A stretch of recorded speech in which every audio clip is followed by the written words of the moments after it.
May kumakalat na usap-usapan sa showbiz tungkol sa isang aktres na umano'y aktibong nanghihikayat ng ilang kapamilya talent na lumipat sa TV5 o sa Starworks artist.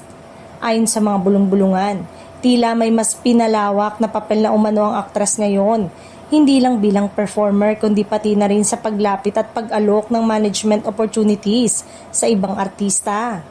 May mga ulat na ilang kapamilya actors ang nakatanggap ng offer o informal na pag-uusap mula sa kampo ng naturang aktres. Gayunpaman, karamihan daw sa mga ito ay piniling tumanggi at manatili sa kanilang kasalukuyang management at home network. Wala ring malinaw na kumpirmasyon kung may formal na kontrata o kasunduan ang nabuo, kaya nananatiling haka-haka pa lamang ang lahat.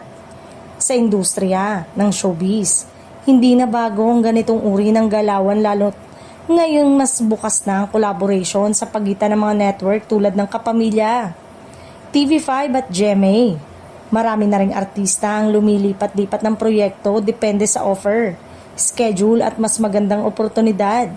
Kaya natural na may mga ganitong balita na lumalabas. Kung sakaling totoo man ang mga usap-usapan, malaking hakbang ito para sa aktres dahil nagpapakita ito ng posibleng expansion ng kanyang career sa business side ng entertainment industry. Hindi na lang siya basta artista kundi maaari ring maging tulay sa paghubog at paghawak ng bagong talent sa industriya.